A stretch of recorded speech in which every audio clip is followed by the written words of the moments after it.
बात करते हैं कर्नाटक की। वहां के मंगलुरु में बीजेपी के नेता प्रवीण नेट्टारू की हत्या के बाद अब फैसल नाम का एक युवक जिसकी हत्या कर दी गई और इसके बाद से तो माहौल बेहद तनाव भरा हो गया है। दरअसल कल नकाबपोश हमलावरों ने फैसल पर उस वक्त हमला किया जब वो दुकान के बाहर खड़ा हुआ था। माहौल ना बिगड़े इसीलिए मंगलुरु के कुछ इलाकों में अब धारा 144 लागू कर दी गई है। तो मंगलुरु में अब एक और मर्डर। मंगलवार को बीजेपी के नेता प्रवीण नेट्टारू, उनकी हत्या हुई जिसके बाद गुस्सा फूट पड़ा और अब एक और युवक फैसल, उसकी हत्या कर दी गई है।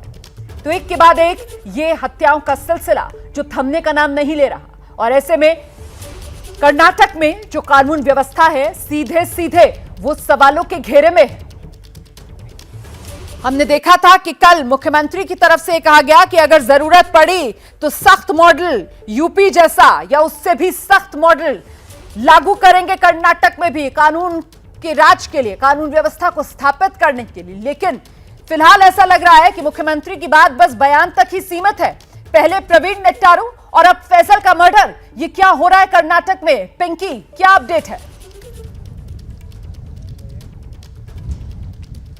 रोमाना, बिल्कुल सही कहा आपने कि आखिर ये क्या हो रहा है कर्नाटका में। कल 1 साल पूरा हुआ था मुंबई की सरकार को और साथ ही इस तरह के ये मर्डर्स जिस तरह से सामने आ रहे हैं वो कई सवालिया निशान जो इस वक्त खड़ा कर रहे हैं। इस वक्त हम उसी मर्डर स्पॉट पर मौजूद हैं जहां पर फैसल की बेरहमी के साथ हत्या कर दी गई। आप देख सकते हैं कि खून जो है वो अभी भी यहाँ पर मौजूद है, खून के धब्बे। तो कहीं ना कहीं सवाल अब भी यही खड़ा होता है कि आखिर कब तक इस तरह की हत्याएं जो है वो होती रहेगी।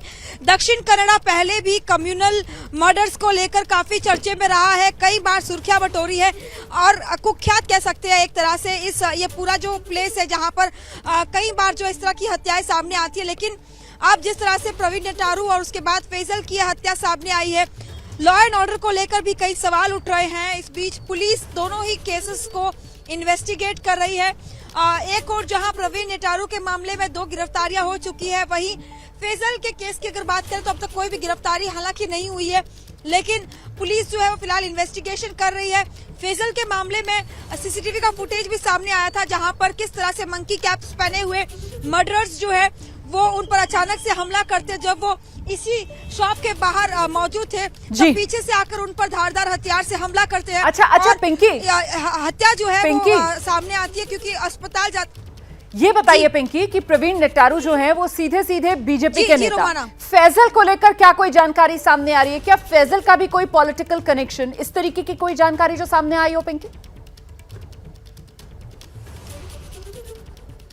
रोमाना, अब तक जो है फैसल को लेकर कोई पॉलिटिकल एंगल सामने नहीं आया है। हालांकि ये जरूर है कि कुछ कॉन्ट्रैक्ट पे काम करता था, कुछ इन्फॉर्मेशन शेयर करने के लिए पुलिस डिपार्टमेंट के साथ। इस तरह की जानकारी जो है वो प्राइमरी इन्फॉर्मेशन सोर्सेज के थ्रू हमारे सामने आ रही है। लेकिन अब सवाल यही कि आखिर क्या कारण था जिसके कारण जो है फैसल की इस तरह से बेरहमी के साथ हत्या कर दी जाती है। फिलहाल इन्वेस्टिगेशन के बाद पुलिस के ऑफिशियल बयान का इंतजार करना होगा रोमाना।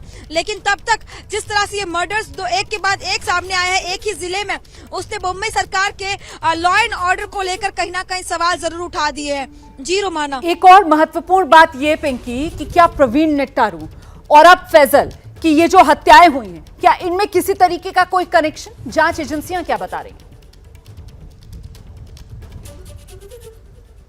रोमाना, यहाँ पर सबसे महत्वपूर्ण बात आपको बताऊंगी कि बेलारे जहां पर प्रवीण नेट्टारू की हत्या हुई है, वहीं पर कुछ दिन पहले एक मसूद नाम के युवक की हत्या हुई थी। हालांकि प्रवीण का जो है सीधा इन्वॉल्वमेंट बिल्कुल भी नहीं था, 8 लोगों को गिरफ्तार भी किया गया था, लेकिन उसके बाद मर्डर होता है प्रवीण का। प्रवीण के मर्डर के बाद फिर एक बार फैसल का मर्डर सामने आता है। तो ऐसे में क्या ये तमाम मर्डर्स जो है वो कनेक्टेड थे? इन तमाम एंगल को जो है फिलहाल पुलिस खंगाल रही है और जानने की कोशिश कर रही है कि आखिर क्या मकसद था। लेकिन बड़ा सवाल यहाँ पर रोमाना ये भी कि क्या कर्नाटका दूसरा केरला बनता जा रहा है जहाँ पर पॉलिटिकल मर्डर्स जो है एक के बाद एक होते सामने आ रहे हैं, या ये कहे कि कम्युनल मर्डर्स जो वो सामने आ रहे हैं। इन तमाम सवाल जो है वो फिलहाल सरकार और साथ ही प्रशासन पर भी उठ रहे हैं कि आखिर ये लॉ एंड ऑर्डर में इतनी जो है गैर जिम्मेदाराना रवैया आखिर क्यों सामने आ रहा है, जहां पर जो चाहे तब जो इस तरह से ये मर्डर कर सकते हैं। आखिर इस तरह का सिचुएशन दक्षिण कन्नड़ा जिले में आखिर क्यों सामने आ रहा है? केरल से ही सटा हुआ ये जिला है, तो क्या ऐसे में किसी तरह की चूक रह रही है सरकार से, या ये कहे कि जो सिक्योरिटी एजेंसी से उनकी तरफ से कोई चूक हो रही है, इन तमाम सवालों को जो है फिलहाल खंगालने की कोशिश की जा रही है। वहीं दूसरी ओर प्रवीण नेटारू के हत्याकांड मामले में जिन 2 आरोपियों को गिरफ्तार किया, उनका कनेक्शन पीएफआई के साथ सामने आया है। तो इन तमाम एंगल्स को जो है फिलहाल पुलिस इन्वेस्टिगेट कर रही है।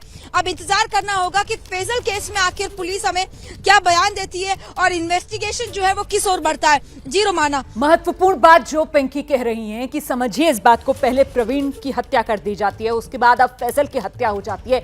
आखिरकार ये जो हत्याएं हो रही हैं, इनमें क्या आपस में किसी तरीके का कोई कनेक्शन है? सवालिया निशान। क्या ये पॉलिटिकल मर्डर्स हैं? सवालिया निशान। क्या ये कम्युनल मर्डर्स हैं? सवालिया निशान।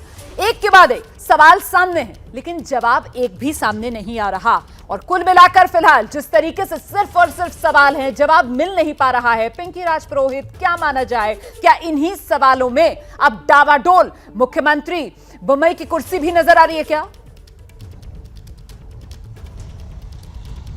बिल्कुल रोमाना, बिल्कुल सही कहा आपने। यहाँ पर सबसे महत्वपूर्ण पॉइंट यही है कि जो बीजेपी इस वक्त सरकार में है, उन्हीं के कार्यकर्ता जो है वो काफी ज्यादा नाराज बताए जा रहे हैं। 1 साल ही हुआ है जब येडियुरप्पा ने जो अपनी कुर्सी छोड़ी, या ये कहे कि कुर्सी छोड़ने को मजबूर किया गया। उसके बाद मुंबई की सरकार लाते हैं, और जब मुंबई की सरकार बनती है तो सबसे पहले फरवरी महीने में हर्षा नाम के एक युवक की इसी तरह से बेरहमी से हत्या होती है शिवमोगा में। उसके बाद प्रवीण नेटारू की हत्या सामने आती है। तो कहीं ना कहीं जो तमाम राइट विंग आउटफिट्स है, या ये कहे कि बीजेपी के कार्यकर्ता है, उनमें इस वक्त काफी आक्रोश दिखाई दे रहा है। अगले साल विधानसभा के चुनाव भी होने हैं, तो क्या ऐसे में बीजेपी इस वक्त खुद अपने ही कार्यकर्ताओं के कारण बैकफुट पर नजर आ रही है? ये तमाम सवाल भी जो है इस वक्त उठ रहे हैं। बिल्कुल, बहुत महत्वपूर्ण बात जो यहाँ पर पिंकी रख रही है। फिलहाल बहुत बहुत शुक्रिया पिंकी इस तमाम डिटेल्स के लिए जो आपने शेयर की एबीपी न्यूज के दर्शकों के साथ। क्या मजबूरी है मेरी, बताइए। मैं अभी आपको बताती हूँ कि मैंने ओए होए होए होए नमकीन के चटकारे लेते हुए टकटकी मार के डिबेट शो को पॉज रिपीट कर कर के देख रहे हैं जोगिंदर जी। इनकी तरह आप भी देखें अपनी फेवरेट डिबेट्स को रिपीट कर, और डाउनलोड कीजिए एबीपी लाइव ऐप अपने स्मार्ट टीवी पर।